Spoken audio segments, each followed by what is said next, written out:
Good morning and welcome to Wake Up Well. We're continuing looking through the Psalms and today we're on Psalm 16. This psalm is one where David thinks he's lying on his deathbed and it starts with an absolute heartfelt plea to God. Keep me safe, O God. And yet from these really sad circumstances, this psalm is actually one that's known for being a steadfast exaltation of God and of future security.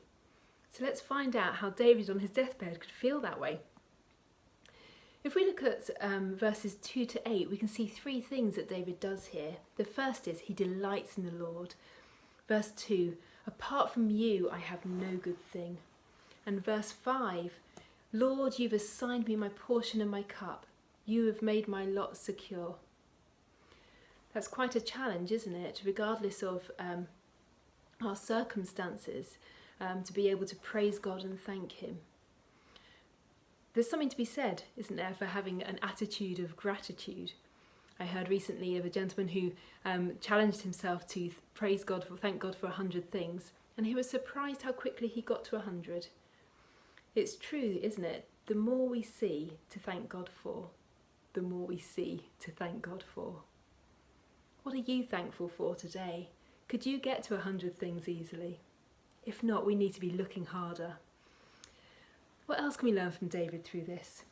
So not only does he delight in the Lord, he delights in the Lord's truth. Verse 4, he doesn't want to be like the others who run after other gods. No, he'd like to be like verse 8. He has set the Lord always before me. Because he is at my right hand, I will not be shaken. What does that mean, to set the Lord always before you? It might be easier for us to think, what else do we put our focus on? What else do we have right before us? Is it our health? Is it our family? Is it peer approval? Is it the next gadget? Is it likes on Facebook? Is it public acclaim? Is it goodness knows what it is?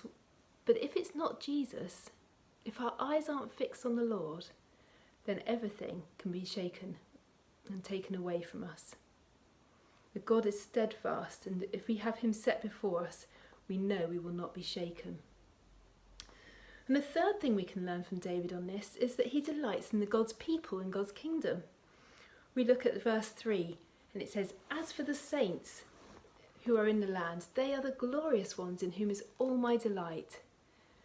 Isn't that wonderful that he thanks God for all the people who know God and the work they do? There's an encouragement for us there as well to do the same. Are we praying with other Christians and for other Christians enough? Are we praying for our neighbourhood, our street, our church, our city, our nation, our world?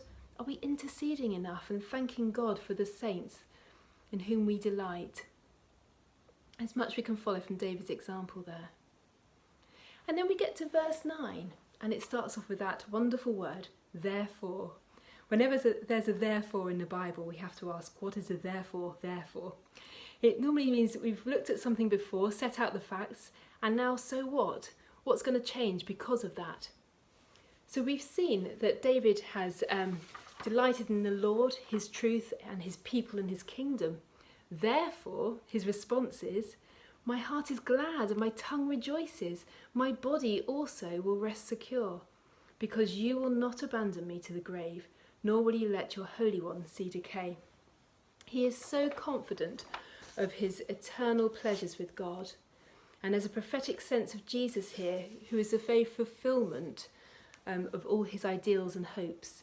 When he says, you have made known to me the path of life. You will fill me with joy in your presence, with eternal pleasures at your right hand. Let's follow David's example there. Regardless of circumstance, we can praise God, we can thank him for his goodness, his truth, his people, his kingdom and his eternal kingdom, and the hope that we have in Jesus. Have a lovely day.